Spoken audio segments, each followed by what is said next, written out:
Hello, everybody. Thanks for joining us today. My name is Joseph George. I am the Vice President of Industry and Alliance Marketing here at Hewlett Packard Enterprise. I'm glad you could join us here today to talk about high performance computing, artificial intelligence, and big data. And in that vein, I'm really happy to introduce Brian Hopkins. Brian is the Vice President and Principal Analyst at Forrester Research.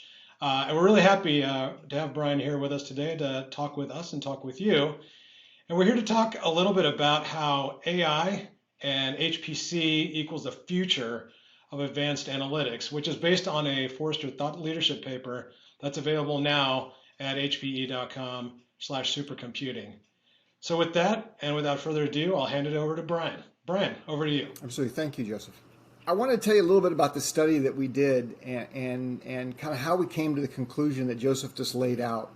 It was a really interesting study to go actually survey a bunch of AI and HPC and business leaders, and then also go actually talk to probably 5 different companies and what they were doing in AI and HPC, and kind of sniff around and figure out what was going on. And we came to a really interesting conclusion that we hadn't really realized when we started. But to get to that conclusion, which is what we said in the paper and what Joseph kind of previewed here, I want to start back with this whole idea of kind of where does AI sit in the business priority stack. And as most of you watching the video today understand, AI is pretty high on the agenda of executives.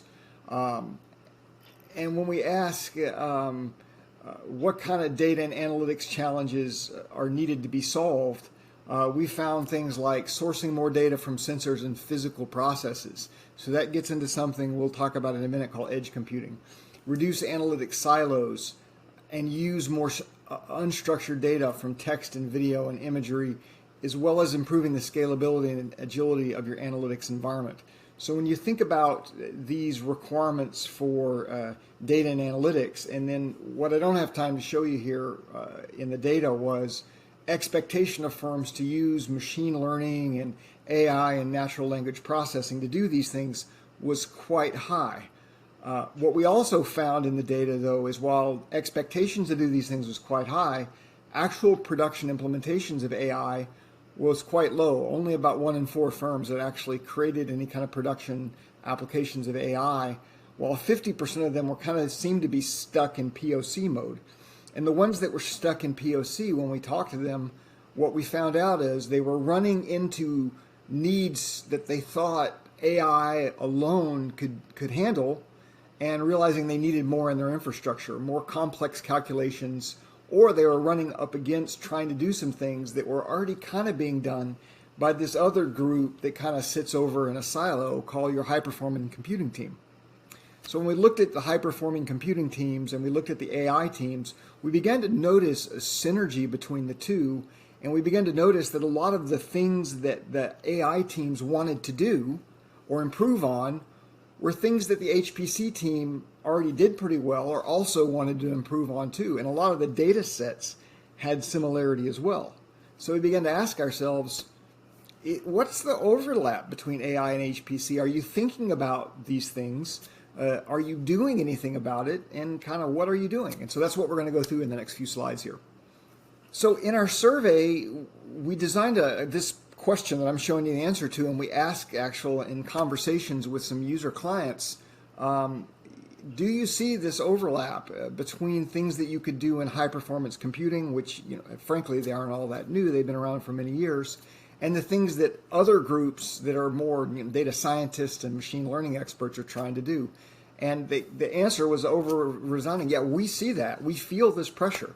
So for instance, in this particular question, we asked what the benefits of unifying or further integrating AI and HPC, both from an infrastructure perspective, like what's the technology you're using, and from a personnel perspective, like skills and talent. And so the benefits were, number one, cost reduction, right? We saw a lot of benefits in terms of by using the capabilities of these two tools and using common data between these two tools, we can do some things faster and more efficiently, and therefore, from an infrastructure perspective, lower the cost. I'll give you an example of that in a sec. Increase competitive advantage through faster results and insights. That was the that benefit has been the purview of AI or big data for years. Why big data? Because we can get faster time to insight. But what we found out is it's not just big data, it's big data plus HPC, right? Ability to extract new insights.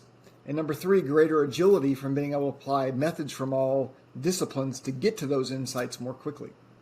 So once we kind of got a handle on the fact that our survey population and the firms that we talked to were seeing this convergence between AI and HPC, we wanted to come back and look a little further at that. So what we did is we went back and asked business executives in terms of their priorities, which of the following business use cases do they see? What's the importance of AI is one question. Separate question, what's the importance of high performance computing?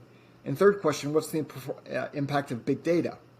And so what you see here is the top 5 business use cases where AI was most important, the top 5 where HPC was most important, and where big data. And so when you stack the top 5 across all 3 of those, you see a lot of overlaps, right? When you talk to different populations, AI experts, HPC experts, so on and so forth. So risk analytics and business scenario modeling and simulation were the 2 different use cases where AI and HPC and big data were all 3 viewed as being critical technologies to doing these things, whereas fraud detection and process automation had 2, and marketing was the only area in which those 3 didn't exist.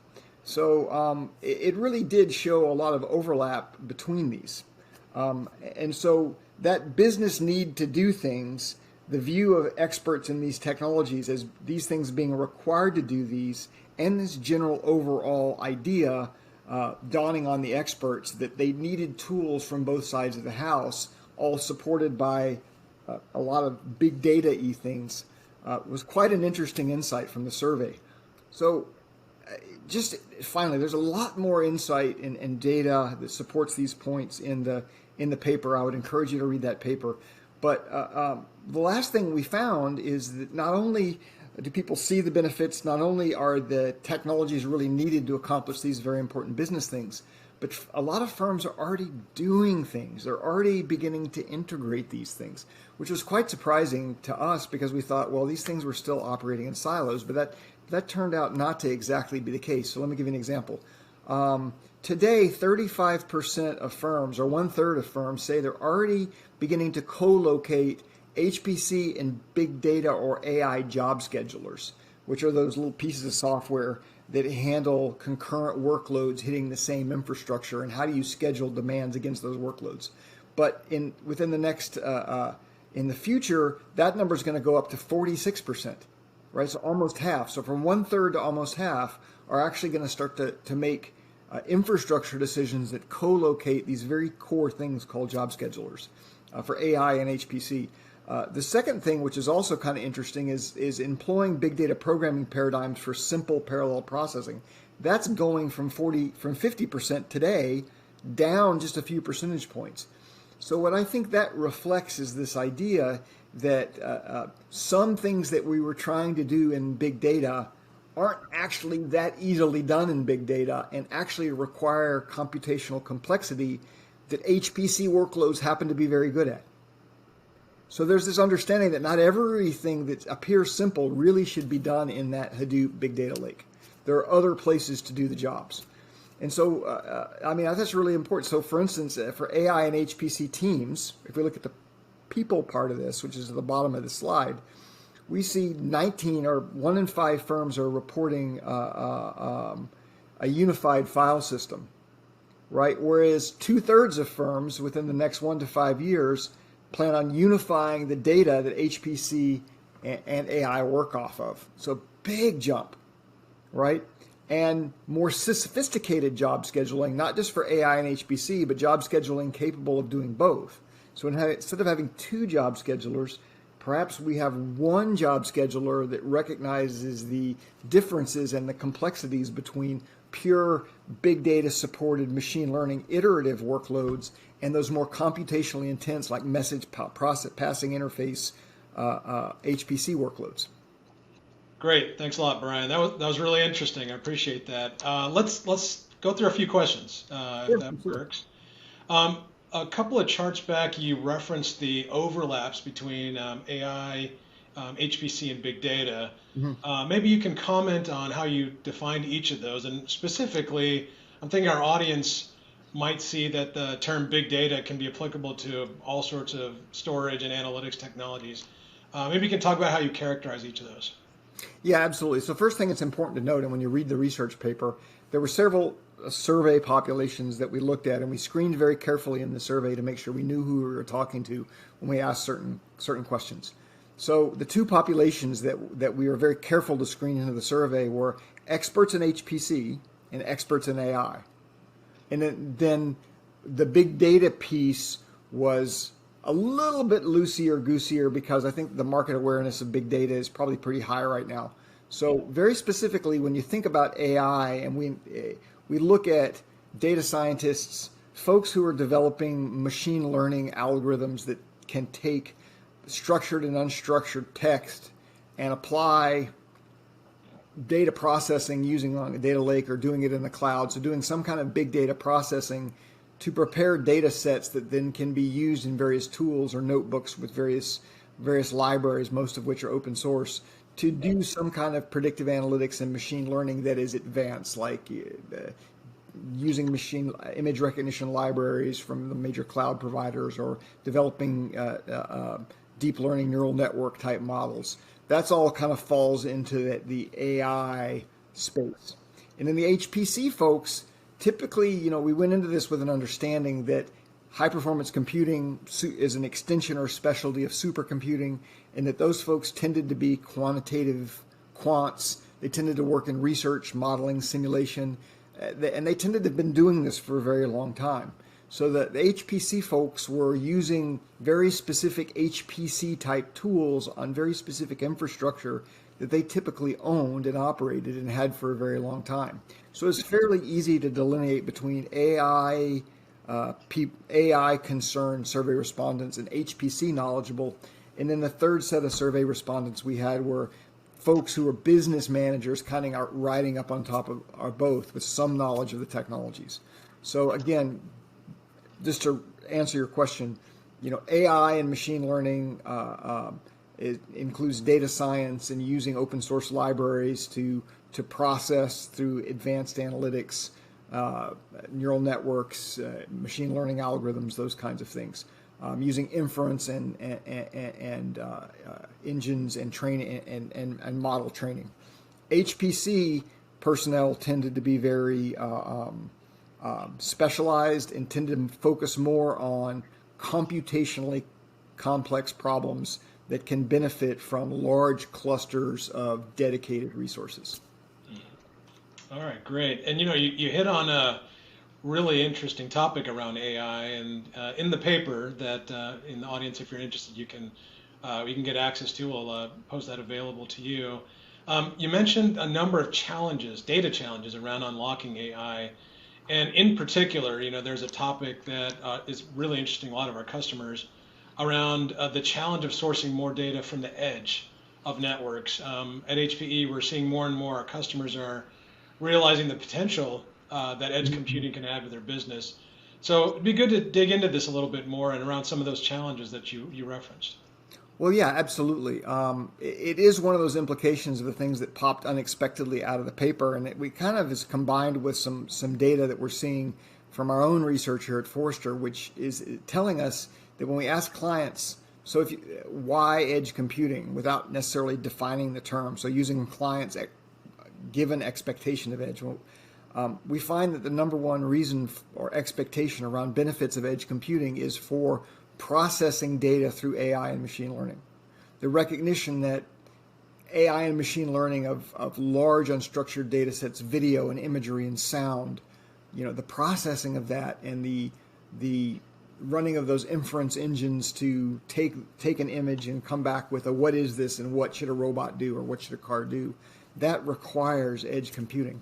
So when we look back a couple slides and we talked about the business benefits of AI, and you look at processing more unstructured image files and those things, that by default requires you to process those and run that analytics very close to where those things are happening.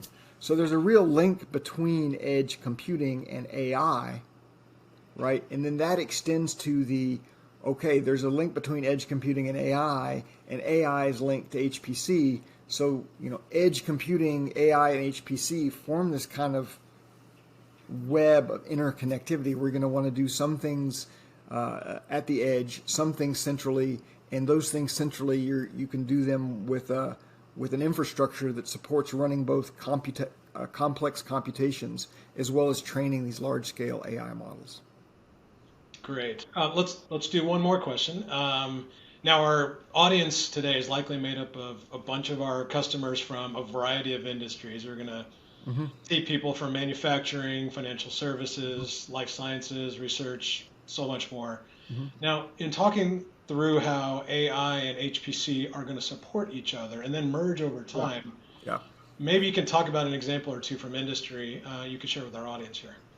Absolutely. There's actually two examples I want to go over from some of the folks that we actually talked to in the study.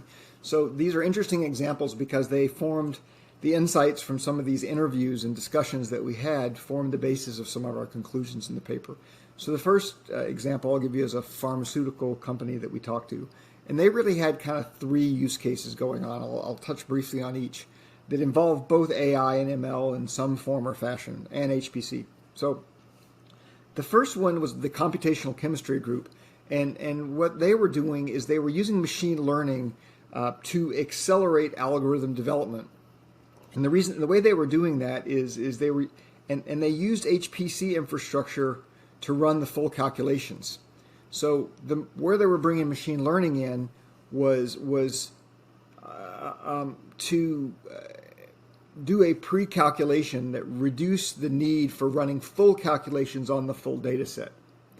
So instead of running 50 expensive calculations on HPC, through machine learning analysis of the data, they could perhaps get to that same answer by only running 5 to 10 calculations on the HPC infrastructure because that was expensive. So it's an example of using machine learning as a pre-processing step to help you more cheaply, because you can do it in the cloud, learn about the data so that you know how to process the data on HPC. So that was number one. Number two, their medical affairs department, which had been using HPC for years, discovered that they could run on HPC natural language processing libraries, part of machine learning, to look at language translation libraries and interpret medical and scientific texts that they needed to find terms used most often, which helped them in other analysis. So this was another example of a firm that had been doing this kind of work for years, scientific work for years on HPC, that now was discovering some of that work was better done on AI and machine learning. So they were beginning to blend AI, machine learning, and HPC, right? So the third was the third use case was using imaging to do, or using AI or machine learning. I'm using those terms synonymously, and so for those of you who are technical and understand the difference, forgive me. I'm using those terms synonymously. But what they were doing is they wanted to do image segmentation. So what they found is a lot of these images, these medical images they were getting, did not have robust metadata associated with the image. So when the image comes in, typically, in some cases, a lot of data will come in about the image and helps you process the image. But what they would have in their particular case is situations in which they had to process a lot of images that did not have the associated data file along with them. So because they didn't have that associated data file, the associated metadata about that image, they had to do pre-processing of the image using unsupervised training to be able to build the image recognition model.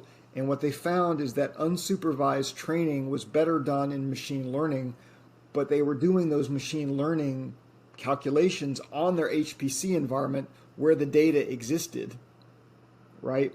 And so it's a real example of using machine learning on HPC because it was a whole lot more cost effective in cases where they had to process a lot of images to do unsupervised machine learning, and processing a lot of images on HPC was very expensive.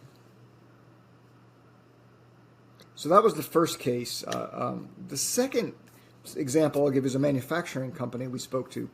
And that manufacturing company we spoke to, there's really two use cases. The first thing they were doing is they were using AI for predictive maintenance, right? Now, this is a little bit different situation because they were using AI for predictive maintenance, right? But what they saw in the second use case was the fellow that we spoke to understood that the AI and the HPC folks were kind of operating in different silos. And what he began to see was the benefit for using AI and HPC for more complex calculations using some of the predictive maintenance outputs of those models in kind of a digital twin to test how variables in temperature affected products and have that product insight go into the product development process. So the first use case was more maintenance. How do we maintain this product?